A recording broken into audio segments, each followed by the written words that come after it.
Hello, we are again live and we are here to talk about this Leicester game. Me and CK were here on the preview. We're joined by Willow this time for the review. It was a good 2-0 win. And how are we doing, boys? What are we thinking about this game? I'm doing good, first of all. Will, are you good? I'm good, bro. I'm good, thank you. Yeah, for me, it was a good game. It was a weird game. Like it wasn't the greatest first half. It was one of the worst parts of I've seen or first half of the Emirates all season probably. But then a dominant second half and then a very good like scoreline. Obviously, good narratives. That Partey scored again, another corner like he scored versus Aston Villa. Well, we scored two penalties in a row. Like I said, scored another pen. So yeah, like it was good, and we're like top four and beat a good team in Leicester. So yeah, it was a good I game. mean, good team's a bit of a stretch at the minute, but we'll take it. We'll take it. How you doing, Willow? I'm good, bro. I'm good. Yeah, I'm just happy to have another 3 points. Really, I think Leicester, as much as they're not a good team this season, they're in good form at the moment. They've won their last few games. They've kept the clean sheets at the moment, so they've been a bit harder to beat. I think they've had quite a few people come back from injury as well. So it's definitely like a good team to be beating. Especially like it was a hard time to play Leicester. You'd want to play Leicester maybe a few weeks ago and not this week, and Hmm. to still beat them, and especially in the second half and how convincing we were. It was definitely a very good win. Okay, good. I think let's just get straight into it with this first half. Obviously, 2-0 win, very good to see. Um, the first 20 minutes were obviously, I mean, I've got some stats here. We are here upgrading BoP constantly, people. Um, the first 20 minutes were quite easy to see. I mean, we were just incredibly dominant. 5 shots, one on target, uh, and lots of touches in the opposition box with 5, and Leicester just didn't really have an answer for us. What did you guys make of the first 20? Yeah, for me it was a quick start. Dominant on the ball. We showed that we wanted to try and progress the play, and we did well to keep the ball in the first 10 minutes or so. And then obviously the goal came at the 10-minute mark. But we had good chances and good progression. Then after that first 20 minutes, it just slowed down very much, and we allowed Leicester to dominate. But as I said, it was probably one of the worst first halves I've seen from us in a long time. Mm. Worst first halves. Yeah, I don't think it was the greatest first half. I think we lacked a lot of intensity, especially in our press. After the first 20 minutes, I think After we the just first 20 dropped. minutes, yeah. Yeah, Yeah, we after did the drop first for 20, sure, and we're going to get into it. it But was that first 20 minutes was just I think we smelled blood, especially with that lineup. I mean, we'll bring it up in a second. But Willow, what were your thoughts in the first 20 minutes? I thought Thomas Partey was absolutely immense in that first 20 minutes. The amount of times he kept on winning that ball back and just progressing the play, bringing us forward, I thought he was so crucial to what we were doing.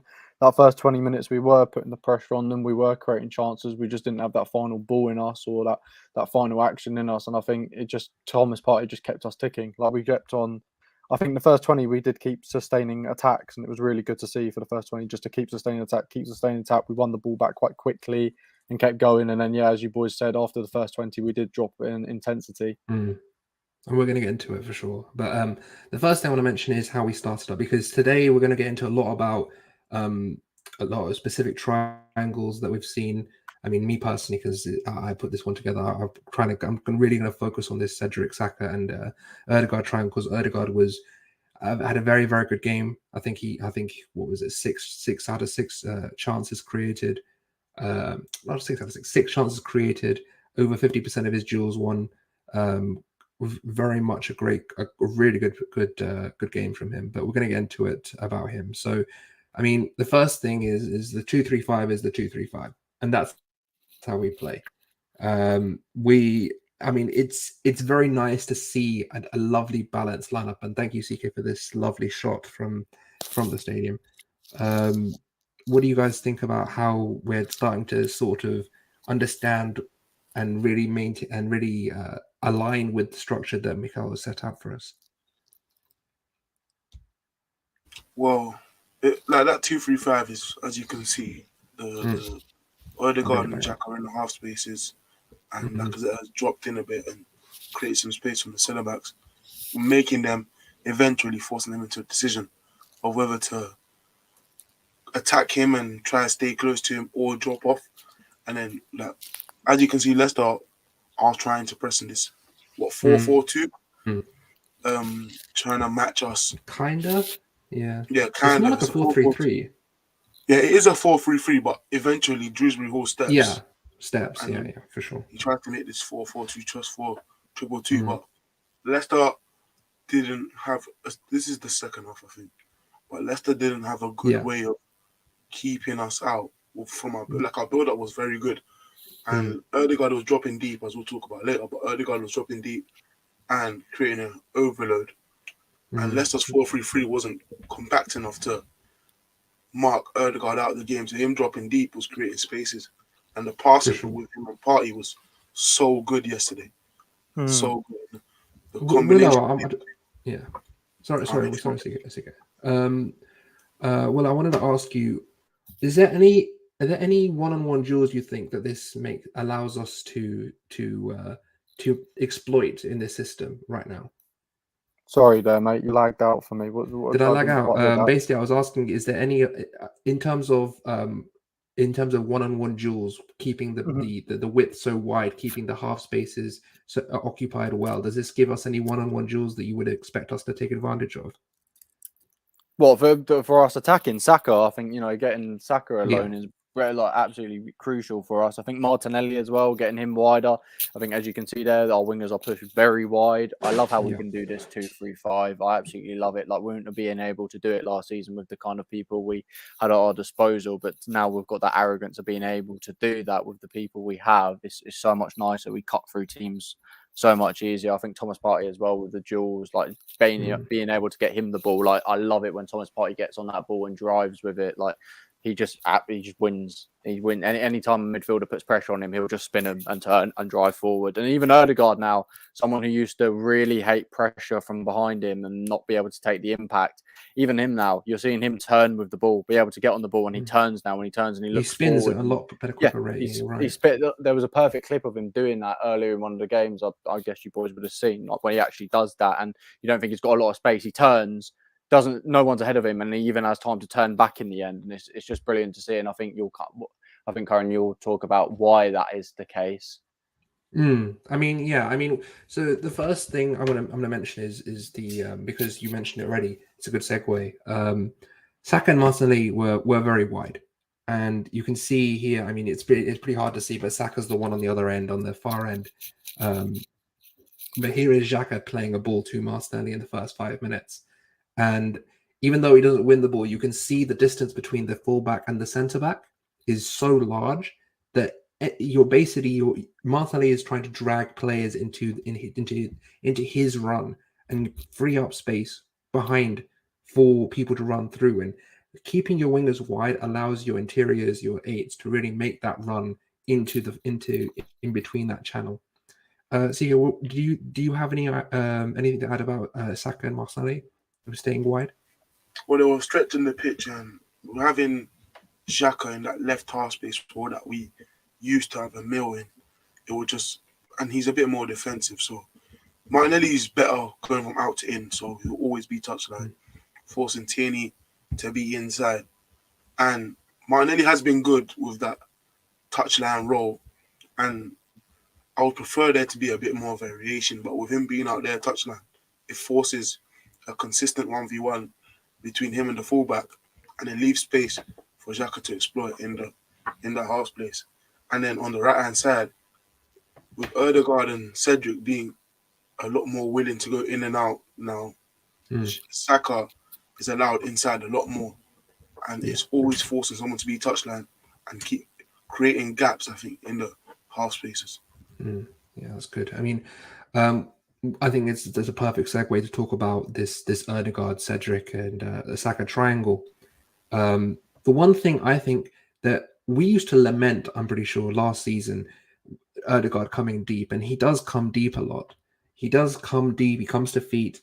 He likes to basically pick it up early and drive with the ball. He's very good at it. He's very good at dribbling past people and progressing the ball. But what he has now is he has two people around him.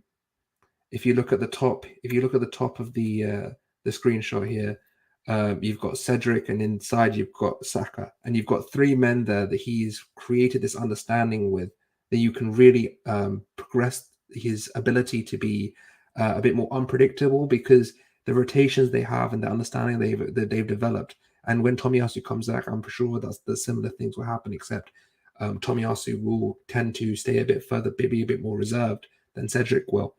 It's a different dynamic, but this one is working very well because Cedric provides the width.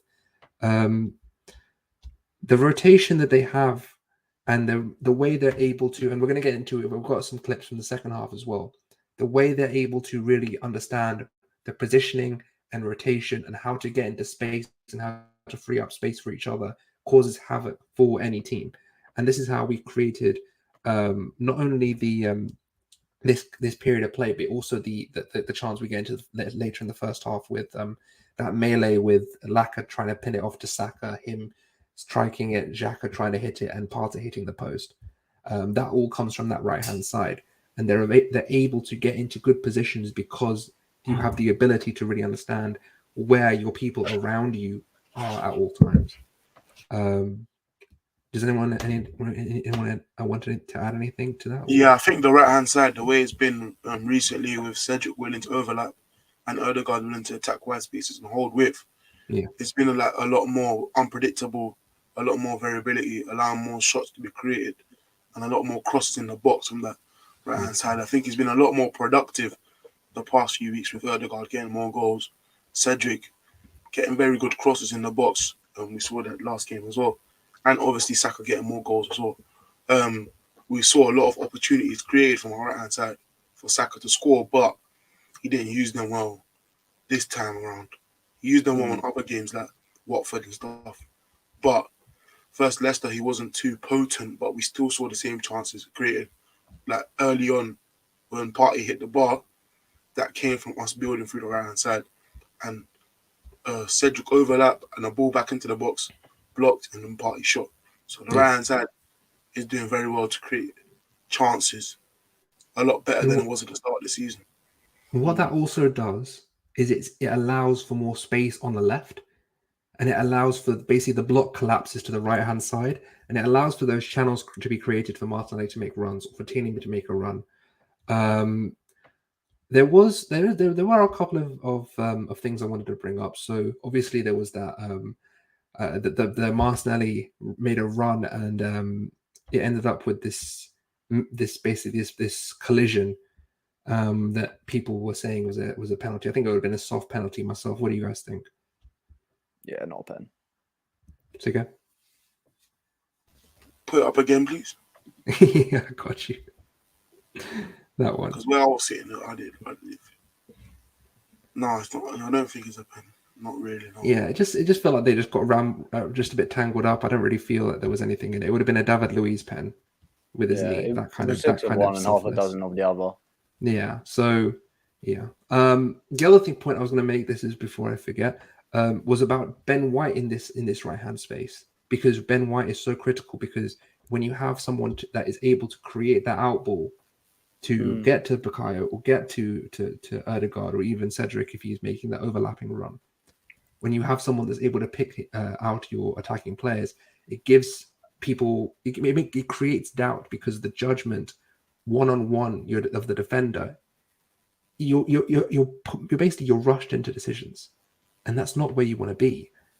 I think Benjamin has been very, very good this season. It's probably our I mean, who this is an interesting question. Who would you prefer out of the two? I mean, I don't like looking at defenders as, I think that you have to look at them as a pair, but Saliba is coming back. I mean, if you did have to drop one of them for him, I'm dropping Gabriel for if I've got to. I think I don't want to be harsh here. This is a thing, like, but if I'm dropping one for Saliba, then it is Gabriel, because of Gabriel, I think even in the Leicester game, I think you could see like he have to use Ben quite a lot to get the ball out. Like he has space and he takes like 2 to 3 touches when he needs to be quick on that. And I think we have elaborated on this in the past that he is quite slow to releasing the ball or bringing it forward. He takes his time with it, and I think he does have to use Ben quite a lot to bring that ball out of play. He's got much better from last season. Let's not get that wrong. He does find some nice passes in between the lines, and he's got that nice little chip ball that he does down to like Martinelli or Kieran, whoever's making a run down the left flank.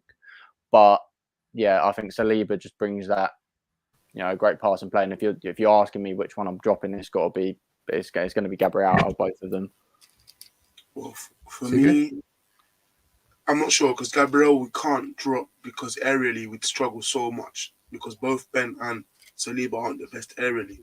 So although the on the ball quality would be improved if Saliba comes in for Gabriel, it would decrease heavily physically and aerially. So, and we're so great in corners so far this season, and Gabriel is a big thing to do with that. We saw in pre-season we were conceding a lot aerially when he wasn't there. So yes, the on the ball quality would improve with Saliba, but the off the ball quality would be worse. I think obviously Saliba's been very, very good in Marseille, very good passing, but do I think he come in straight away? I'm not sure.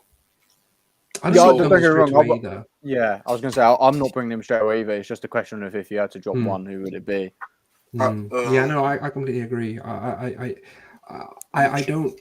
Yeah, let's see. I mean, it'll be interesting to see how the dynamic works with the partnerships involved. But let's not get into that whole thing. We're here to talk about Leicester. So, where should we go next? So, let's talk about the corner. First of all, before even getting into this, they are horrible at corners, people. we brought this up on the preview, me and CK, but yeah, dear Lord, dear It's not Lord. great, is it? I don't know. It's just not great. They need to sack their set piece coach. Yeah, that's before the goal, so it's now 12 goals conceded from corners, which is awful, honestly. yeah, it's really bad. The main thing I was going to bring up, and where is it? Let's just have a look. Was basically in terms of how they set up, and they leave a lot of space at the front post. I mean, you can see here they've got a man on the post, and they've got one man in his zone, and then you've got another man basically holding onto Laka, another holding onto Partey, and you've got one on the back post. But the fact is that whole space is if you can make a run, if you can lose your man and make a run, you're getting a free header, and it's really easy for players to make that leap, and Thomas Partey did, and it's a funny time that I managed to get that, but you see the point. The point is it's easy to lose your man and basically just get on or get your head on it at that front post. How they set up is they do the same thing. Is they have Luke Thomas pick up Partey as the runner and Barnes near post, but Barnes doesn't move. Like Partey, he does not. Go to the next screenshot. Partey steps in front of him, and he hasn't moved. Like he's still in the exact same space, just jumping straight up. So if you're gonna allow someone to get the run on you, they're gonna have so much more momentum. And 9 times out of 10, they're gonna beat you in the air, especially if you're not like this big towering centre back. When you're like this 5'10", however tall he is, winger, you're not gonna beat guys in the air. So they need to change up how they do this, because they did the same thing with Gabriel at their stadium when we scored near post. Yeah.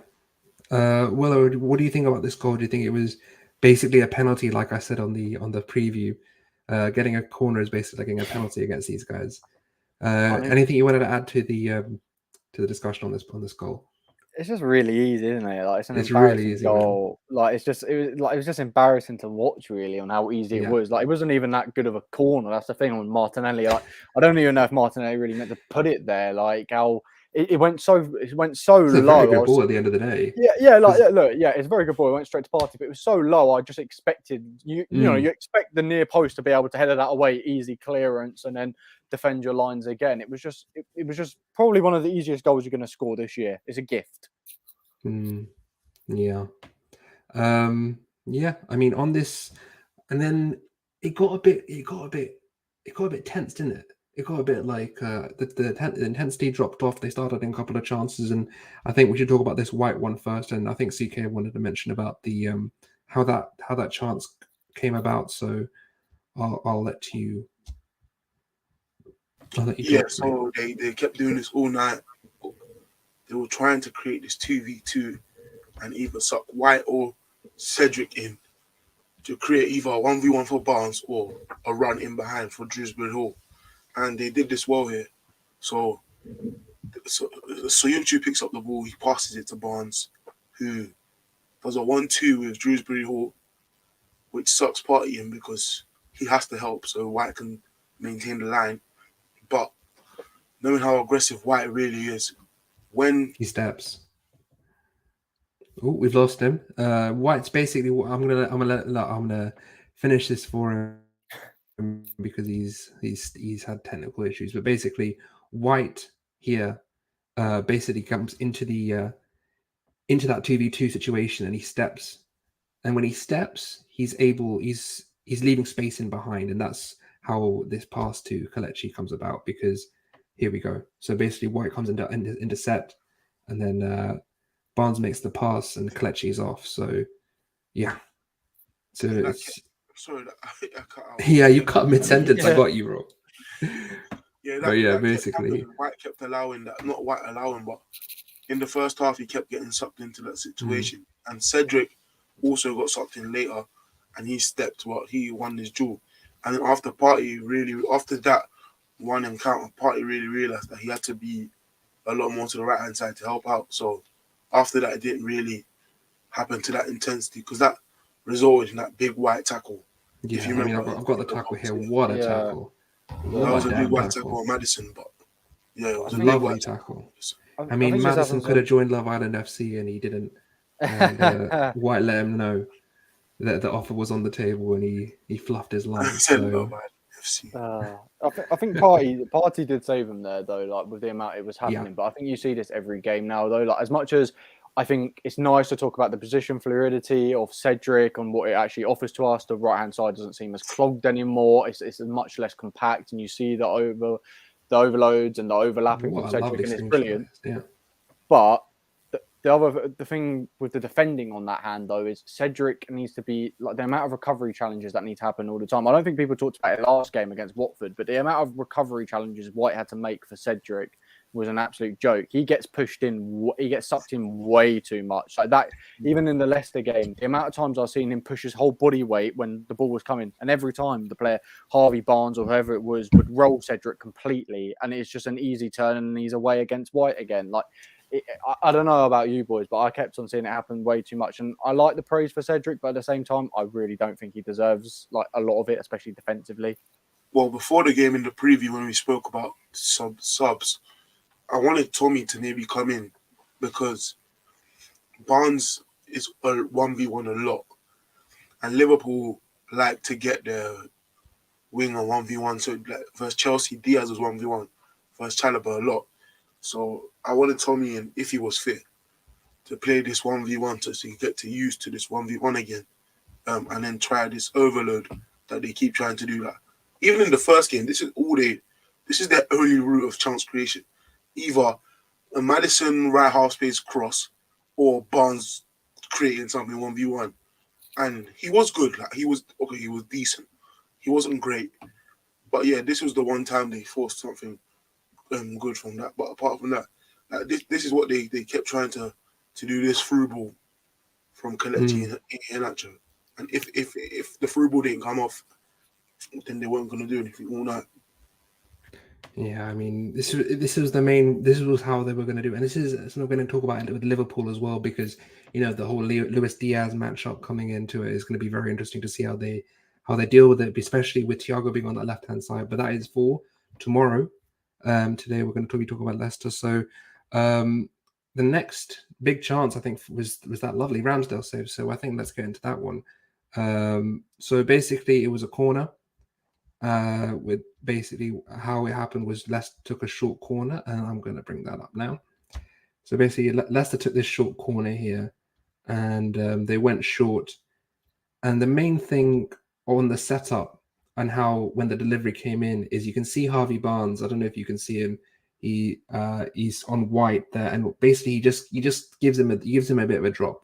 Let's be real. He does give him a bit of a drop, and he heads it.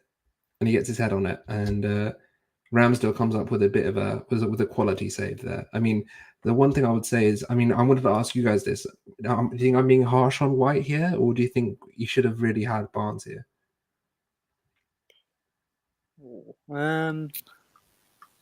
I don't know. It's a tricky ball coming into the box at the end of the day. Like, you know, it's hard. If he gets in front, it's very difficult to be able to deal with it. It's just lucky you got someone like Aaron who could deal with it. I think Brendan Rodgers' reaction was the best thing of the day. I think watching that from the save, it was so good. Yeah. CK? Yeah, he should be goal side, and he should try to block the pass. But apart from that, like, Barnes did well to get ahead of him.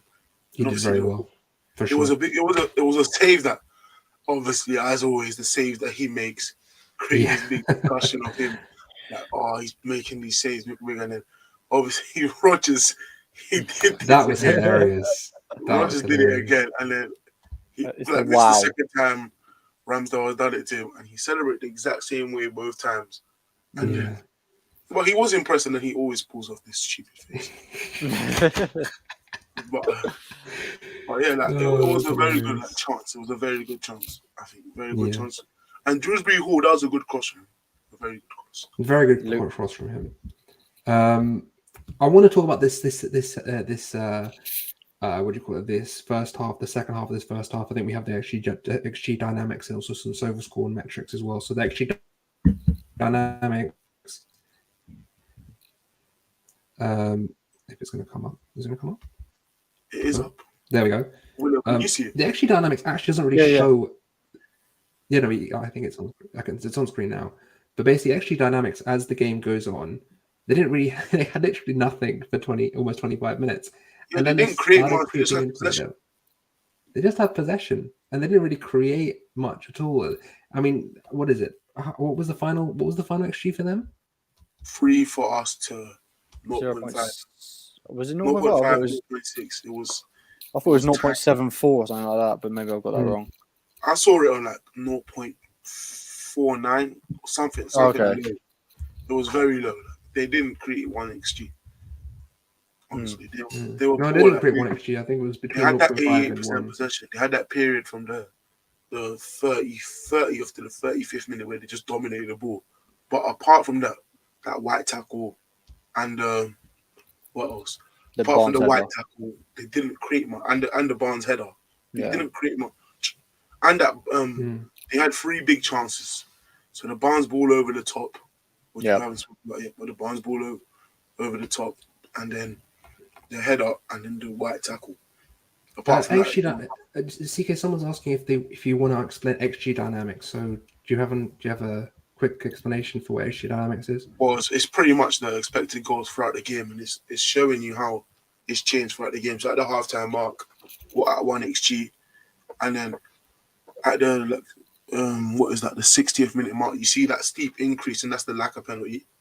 Mm-hmm. So the penalty is at 0.8 XG, so it's essentially like you're 80% likely to score, so 0.8 XG, and then after that it's just slowly increasing.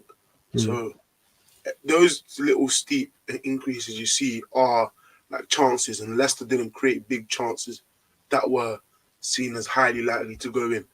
So the header was probably their biggest XG, and that's at the 35-minute mark. And apart from that, there was no really big increases. They didn't have any big chances to be scared. This is the difference between shot volume and shot quality. They had quite a few, like in terms of volume of chances, they had quite a few, especially in that second half, which we're going to get into now. But in terms of actual, the actual quality of the shots, there weren't that many. I mean, in the second half, I mean, what was the main one? Do you feel? In the second half, they had chances with Barnes 1v1. That's the only way they were really creating. I mean, it was something I thought would happen again, because that's really the way they create Barnes 1v1 or a Maddison cross. But apart from that, they really didn't do much. No. Like the XG shows it. Like they really didn't create anything to be scared of. Obviously, you can see that the XG dynamics also show that there was a big period where we didn't create much from the 25th to the 45th minute. That line stays the same. We didn't create anything from that 20-minute period. and we were very poor in that period. Leicester dominated possession. Like from that period, they had in that 15-minute period they had 75% possession. And in a 5-minute period with Vinnick, they had 88% possession. So Leicester really dominated the ball, but they just couldn't penetrate through our back line. And it was just that 4-4-2 deep block that we had was just very good. They had the ball and they were just going around in circles, but apart from that, there was no real penetration. And the one time they had it with that Maddison cross, Maddison got very angry that they didn't score from it, because I think he himself could tell that it was going to be one of those chances that they weren't really going to get a big chance throughout the game. We'll come back to this later, but just to illustrate what CK was talking about, the 4-4-2 block, it's quite clear there. But the main thing I wanted to do was talk about the other metric you do this is by the momentum that you may not like a service score, but they do provide this momentum graphic that they have, and you can see that even though they didn't really create much, that Leicester did have that ability in the end of that first half to come back into the game a little bit. They didn't. But it's all possession. It's not really a threat, if that makes sense. It's all possession. I mean, they obviously had the two chances, the big ones. But in terms of, especially we'll get into the second half, it was a lot of possession without a lot of penetration, if that makes sense. Not a lot of like ability to create high XG chances as the XG dynamics show. The first thing we're going to do with the second half is, I think, what did you make of the second half? Were you happy with how we saw out the game? We'll get into the penalty, obviously, but were you guys happy with how we saw out the game? Did you feel frustrated? Was there any defensive liabilities that worried you, or anything that that stood out? No, I've become very happy with how we close out games. We close out games not how the top teams are meant to close out games. Arteta test his defensive resilience when we close out games. We get rid of the ball and go to 4-4-2 block, as you saw there, 4-4-2 block, and just try to get rid of whatever touches they can get. Like, honestly, there was a period in the game where we just popping the ball around and you were hearing the olays in the stadium. And it was just very good combination play between the guys like Erdegaard, Partey, Xhaka in the midfield, and any chance we could get, we played to the outlets that were fit. So Nketiah, Smith Rowe and Pepe came on. But apart from that, after the 2 goals, they didn't have any big chances. So we just sat in our 4-4-2 block and really told them to come at us. It wasn't as threatening as when we went to their stadium, if you remember. And they said when we really went low there. It was like on our on our penalty area, and they were allowing runs going in between the lines. And I think Tielemans was getting on the ball a bit more and hitting the channel, if I remember correctly, hitting the Barnes channel, and then the other side as well. We're getting between the fullback and the centre back quite often. Yeah, like that. It was a good it was a very good 4-4-2. But in the second half, in general, we started very strong and very dominant on the ball. Like we established dominance again, and we were just very potent with our chances. Obviously, the goal came from a big chance that they cleared off the line with a handball. So, and then obviously we scored the penalty, and we just kept creating these chances with Martinelli 1v1, who was better, I think, second half than he was in the first.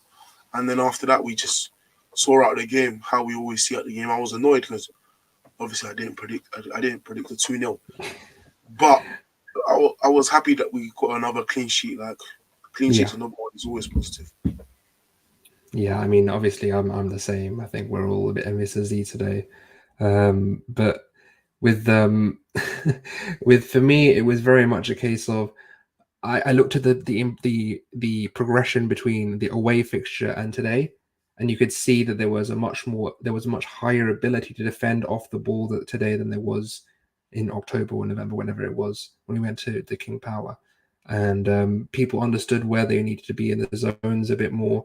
And people understood where their defensive assignments were. The runs off the ball were good in terms of going forward. We'll get onto more Erdegaard talk in a second, but Willow, before I bring up the penalty, how did you think the second half went? I thought we were initially, when we first came out, I thought we were actually pretty good. We came out kind of firing for the first 5 minutes. I was like, oh, okay, this is a good start. But then as you showed with the kind of how it went, we did start to lose it and we kind of stepped back in our ways. But again, Thomas Partey was just incredible. 6 out of 6 duels won. He just kept on winning everything. Anytime it did come near us, he would just win the ball and we'd get it back. And then again, we may not do much with it, but I thought we were pretty decent. The only thing that did annoy me, because you asked earlier, like any defensive things that did annoy me. Again, I'd say Cedric pushing into Barnes. I think he went too heavy on him a lot of the times. But and I think Laka as well. Laka made a couple stupid fouls and gave them a couple set piece opportunities to make something happen. That was the only other thing. Okay. Yeah. So first things first. I think we started fairly well, but obviously the first incident is the penalty. Pretty obvious penalty. And we've got you can see that the deviation is there to see, and it was quite clearly a penalty. The one thing I wanted to talk about was, do you think it was too close for a red card, I mean? No. I thought if it's a penalty, it's a red card. That's what I thought of it. It had to be. I'm sorry, but like you've looked at it in the past, how many different times has that been? Like he's stopped a goal scoring opportunity. He stopped a goal scoring opportunity. You saw how it changed the trajectory of the ball. Like it's gone from being like further into the corner down to the middle of the goal, and if it's hitting off your fingers, it's obviously going to take power off the ball. He's literally stopping a goal from happening. Like if you give the penalty, it has to be a red card as well. As much as it may seem harsh, that's the rules. All I'm going to say is Chelsea away 6-0 with the, you know what I mean? Yeah, Kieran Gibbs with the Oxlade-Chamberlain one. Yeah, like what are we doing here? I don't understand. But anyway, CK, what did you think? That ball was, you can see it clearly that it bounced, like the ball moved after it hit his hand, and he put his hand up to hit the ball. So I thought it was going to be a red. Obviously, in the stadium, they don't show these replays, so you're just sitting there waiting. So me, knowing me, I just go on my phone and just put on the stream, and I see the handball, and I thought it would be a handball. So then it just took way too long for the referee to make a decision with the VAR. Like it took like 2-3 minutes for him to decide whether he was going to give a penalty or not. I'm fuming as well because I would have got my 4-0 prediction if that happened, because that was like in the 60th minute. We'd have easily scored another 2 if that was in the 60th minute. But he just took so much time off the clock, and Leicester made 3 subs as well, very early actually, to try to change the game. But I think it was a red because of how high he put his hand and the ball was going in. Like he's stopping a goal scoring opportunity with his hand. Yeah, I mean. One thing I will say is, and we're going to go back to the block in a second, but with the penalty, it's a penalty at the end of the day. You know what I mean? Like we were going to win this game with or without a red, but it would have been nice for some consistency. But what about the Iheanacho slap? What did you guys think of that? I mean, I have it. If one's a yellow, surely the other is a yellow. What didn't make sense to me was that why would you give the yellow? Yeah, it shouldn't be a red like for immediate. It's precedent. You've set a precedent. Yeah, shouldn't have been a red. I think it should have been a red because he hit him in the face. But Gabriel obviously does dive like he always does, and he made a meal out of it. But players do that all the time now. I love our centre backs. Our centre backs are the best in the dark. Did you guys see the best in the trip? The Ben White trip as well. The Ben White trip is beautiful. Just as he came on, he did it versus Jimenez versus Wolves as well. Yeah. But the difference is this one, Gabriel was behind. I think Wolves, he was like borderline last man. Yeah. He was sort of like, oh, what are you doing? I would have just loved to see this Ben White-Gabriel partnership against Diego Costa, because Diego Costa would just lose his head. Like there'd be a full-on fight. But the amount of stuff they do, the way they talk to the players, even the Ben White in the they had a free kick and he's like fighting, he's looking around to the ref and he's like looking. The Cedric one. Yeah, it's just so good, man. I love to see it. Yeah, and he acts like he doesn't do anything. He's such a dickhead. I love him so much. Because obviously we can't be called like these. Especially when a player who's doing it is in the England setup, there won't be too much hate towards him. So I think we'll be fine with him doing it. The other thing that maybe that I almost lost it was, do you remember at the end of the game? It was near the end of the game, and Ramsdale has that hip injury, and White just like fucks his face up or something. I don't know. He was checking him like he thought he was a doctor or something. Yeah. He's taking all the grass. And off him. also, he was robbing Laka's head like anything. Giving him a little Such a full head shit shine. I love it. Oh, he's so hilarious. But yeah, getting back to the football though, I think we should talk some more about this because we talked about it in the first half. I think we should talk about it in the second half. The ability of this Saka, Cedric, and Odegaard movement. So we've got here. You can see Saka receiving the ball, moving inside, and you can see this is what Odegaard wasn't doing last season. Odegaard making that run into out. He's making that run into out and moving into space. And when he gets into space and he receives the ball, Cedric is there for the overlap, and that creates the ability for Cedric to go touchline and put a ball in, or Saka can come out and they can do some sort of interchange as well. 3-on-2 situations can occur. You can also have Saka moving into the box to receive a cross, and it also leaves. You can see this on the far side. There are men coming into the box to receive the cross, and it allows us to really expand how we attack. And we will mention that before. So I think it was something, and this is why I think people are as much as good as Odegaard was, and he was very, very good. The evolution of the entire right hand side made for such a more fluid attack, and that gives Odegaard the space and the time to shine, and that's what he did. Some of his passes that I don't know if you guys saw it. There was that one time when he looked like he was going to shoot, and he just swiveled it across to Saka on the other side. That was a lovely bit of tech from him. That pass was getting gassed online so much. I thought it was getting gassed a bit too much. Honestly, it was a good pass, yeah, but there was nothing. There was a lot of space to make the pass. Like, it wasn't this special pass that was being made out to be. But I think he was very good.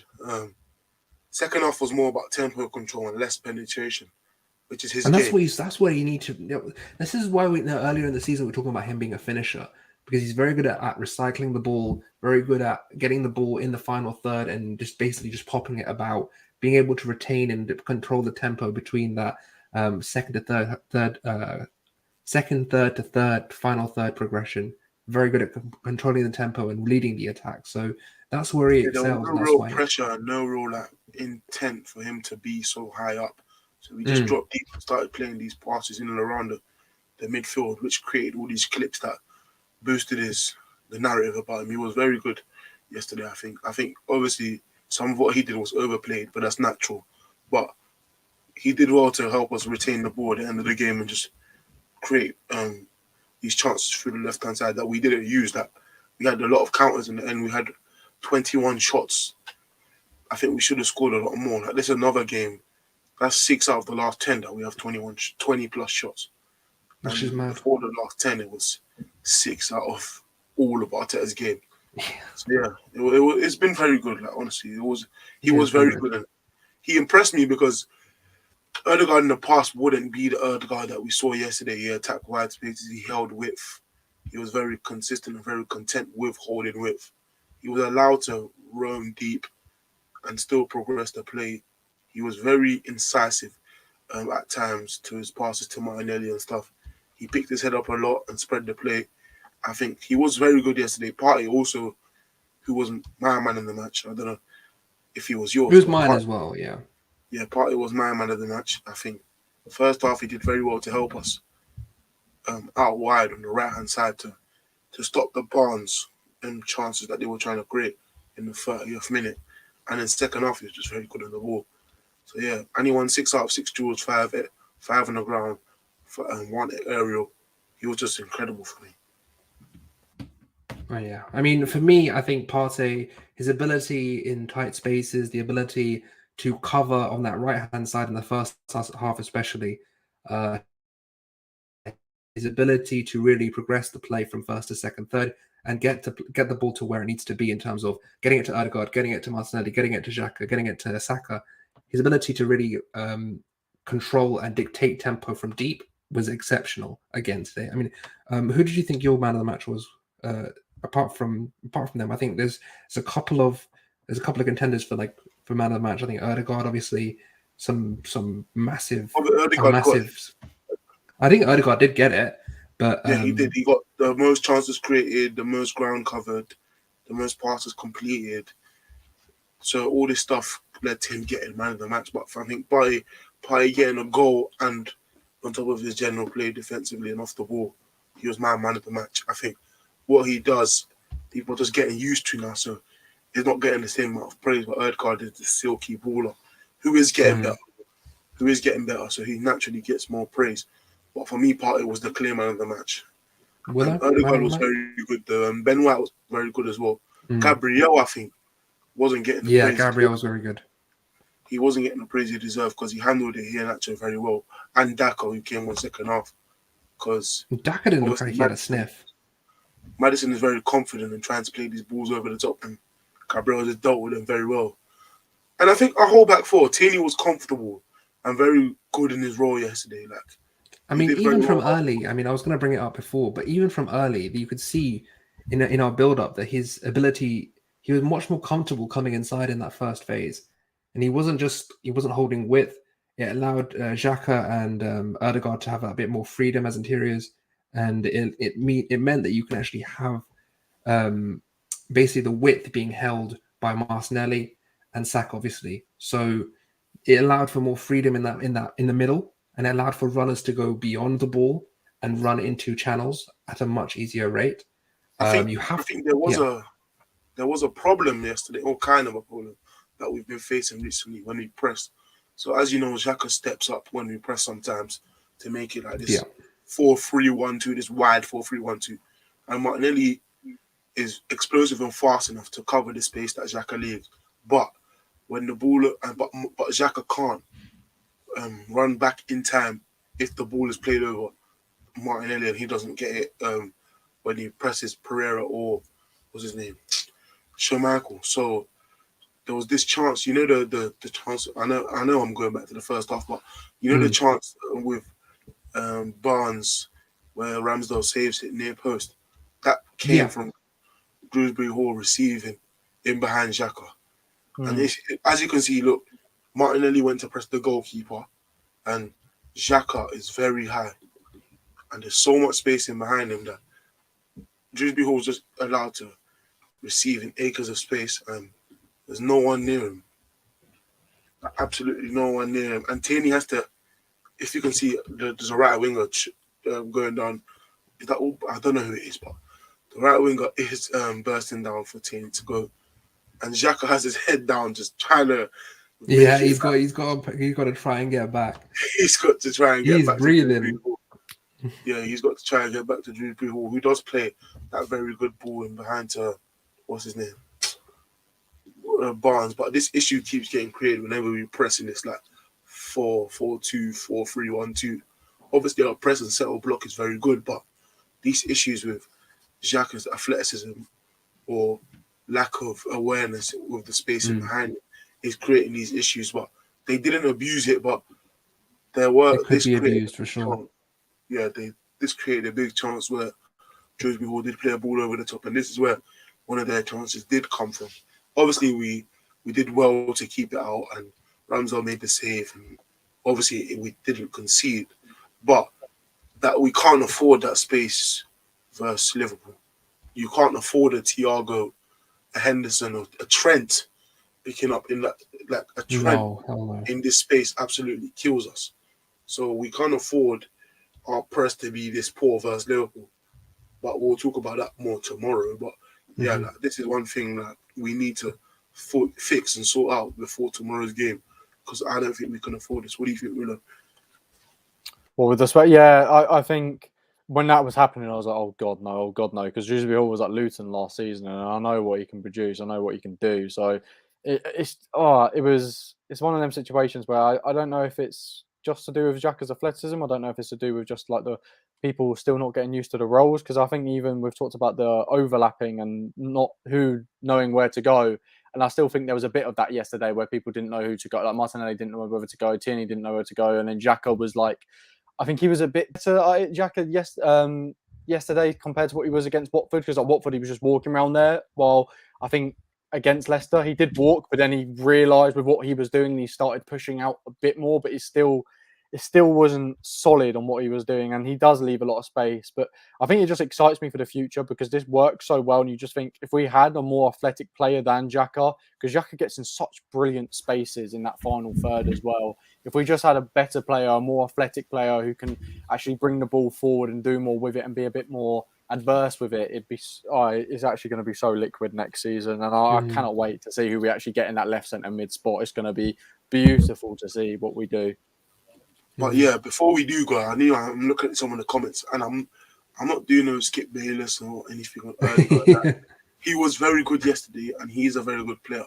But I'm saying the reason why he got man of the match over Partey, in my opinion, is because he's the silky stuff, that the highlights that he got, like the pass, the reverse pass, the through balls, the lofted balls across the pitch, like all these silky stuff is what gets you man of the match. The little cute passes around the corner. I think he was very good and probably the second best player on the pitch, maybe third. But Partey for me was man of the match. Partey was incredible for me.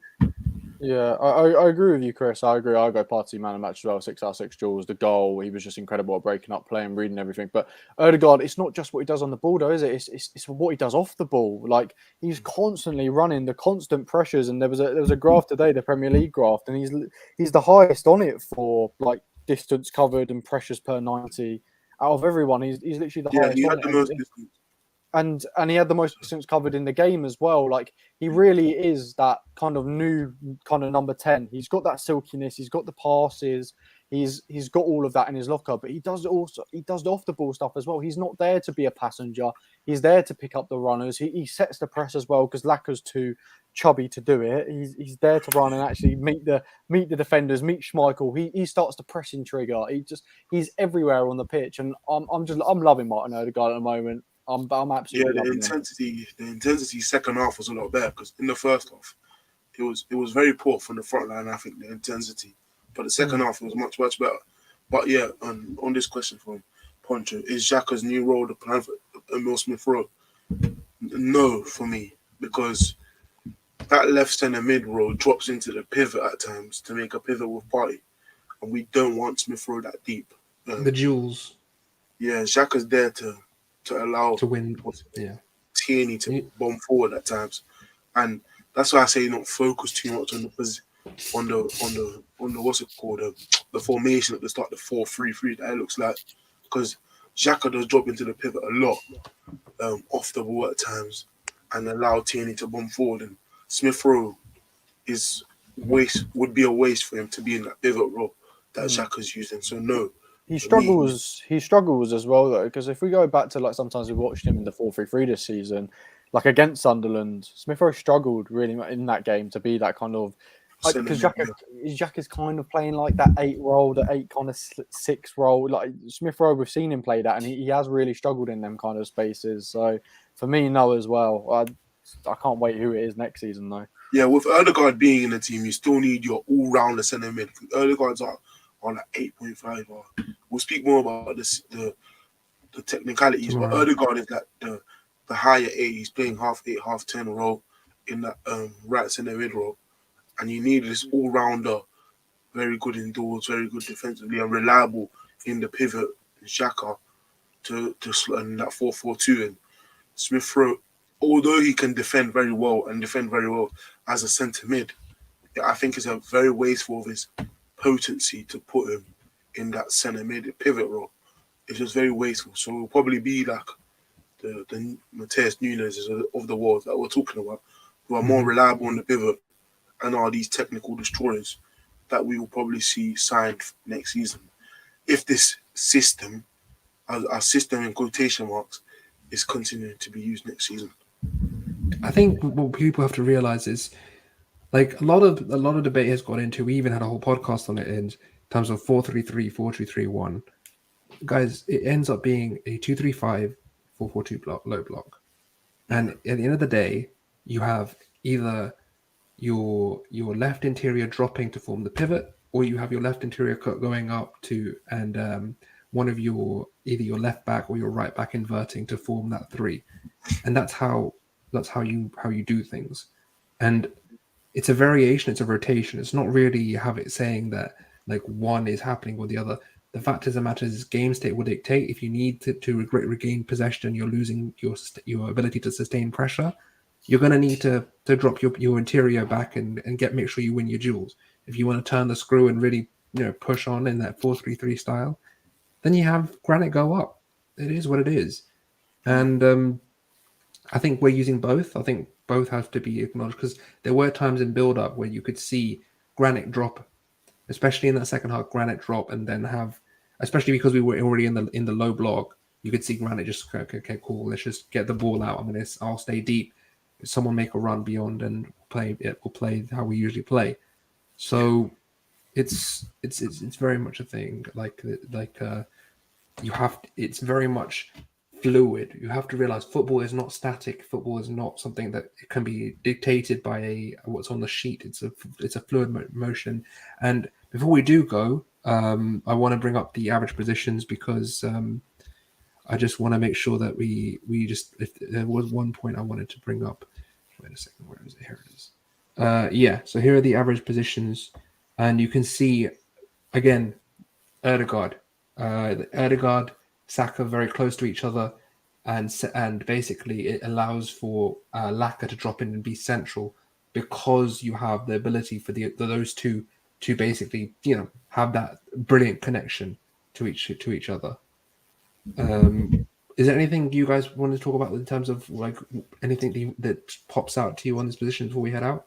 Well, you can see it's a 2-3-5. Loosely a 2-3-5. Tierney a lot higher, and you can see, it tells you that Xhaka and Tierney do interchange a lot of who stays deeper and who goes higher. Obviously, Erdegaard is very close to Laka and Saka, who we're using as progression right now, and Martinelli is very high, which is a high press, also as an outlet for balls in behind from Erdegaard, as we saw very early in the game with that chance. So it's loosely a 2-3-5, but all the mixed positions and the right hand side, like the right back is deeper, yet the left back is higher, but the right winger is deeper and the left winger is higher. So it's like the left wing is now our outlet, and our right is used for a deep progression. Willow, CK, I want some final thoughts and some, if you want to talk about what's happening in terms of top four or whatever, and then CK, you can, I'll give you the opportunity to sign out. So Willow, then I'll go, and then CK, you can sign us out. Willow, go for it, mate. What are we talking about? Top four here. Top four, final thoughts, just wrap up the entire thing. I just can't wait to hear the champions next season. Give me my beer. Let me sit down. Let me watch it. Let me watch Man U in the Conference League or Spurs in the Conference League. I just look forward to it. It's another classic game from the Arsenal, keeping the clean sheet. It's beautiful to see. Ben White, the highest amount of clean sheets from an English player, from an English defender, is beautiful to see. Apart from Trent. I think actually it's English centre backs. Sorry, it's English. Yeah, English centre backs. Yeah, I saw the same graphic you did. Yeah, and so he better be playing. That's what I'm saying. When I see this England friendly, Ben White better be involved. But it's just beautiful to see. We've got the youngest squad in the Premier League. We've got the youngest manager. We're absolutely flourishing at the moment, and I think we're bringing all the haters on board now. I'm seeing it. The tides are changing. People are starting to give us the respect that we deserve. And we are playing beautiful football again. You're seeing the interchanges. You're seeing the combination play. Our players look happy. The culture looks good. I'm loving it at the moment. And I just cannot wait to switch on the TV and watch another Arsenal football game. I cannot wait. So sign off. Thank you for everyone for watching and the support as always. Yeah. So, top four people. The weeks roll on.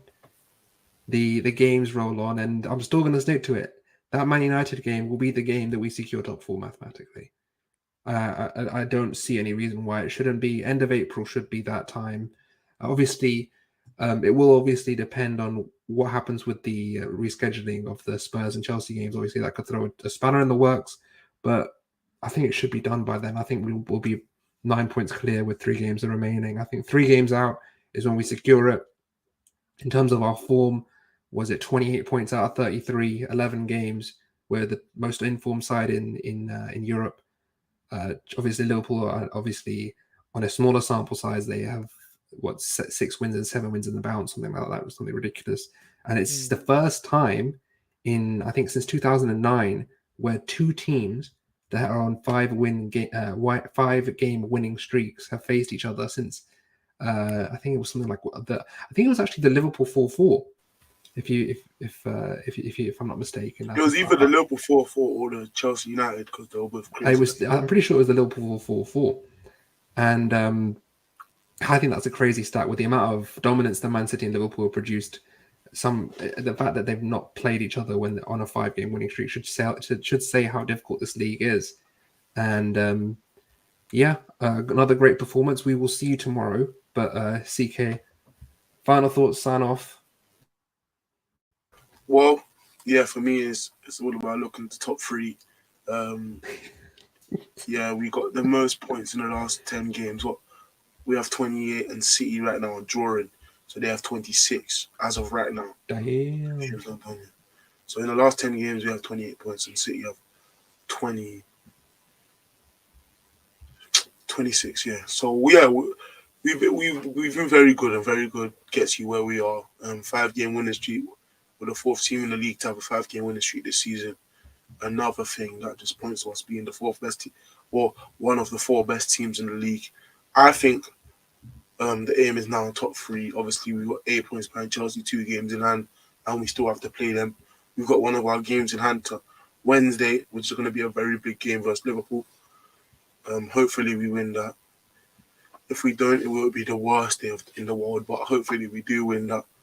Very good performance versus Leicester, dominance, good showing, and just good consistency to get a win and then rectify what you did last game versus Watford, because you allowed them back into the game after being 2-0 up, and we didn't do that versus Leicester.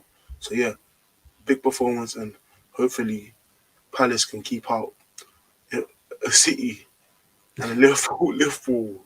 If you've jinxed it, the Liverpool fans are going to come for us. I don't want that though. If City draw today, that's just gonna spur Liverpool on even more to get that win. Exactly. Why do you want that? They'll commit more men forward because they'll see an opportunity for them to be 1 point behind City rather than 3. I don't want them getting any more motivation than what they need. Well, regardless, they're the better team right now. So anything, they're in the title race, and this game is big for the title race and the top 4 race. It's a game in hand that we'll be discussing that tomorrow. Talk about that tomorrow. But yeah, we're a very good team right now, and we're aiming for top 3, I think. And also, yeah, the prediction table I forgot to put up. Z got it right. Z didn't get it right. What were the predictions? I was 3-0. George was 3-0. Yeah. It was this, right? No, that's Watford. Anyways, that was the prediction table before. This is it now, sadly. Oh man. Oh, I've got him catching on my heels. Oh. Mate, CK, what's going on, bro? I'm gonna get Liverpool correct, and we'll all be fine and dandy. I've got an excuse. I've missed like 5 games. Your fault. It was your fault. Blame yourself. But yeah, thank you for watching. We'll be back tomorrow. Yeah. Probably time 8 o'clock.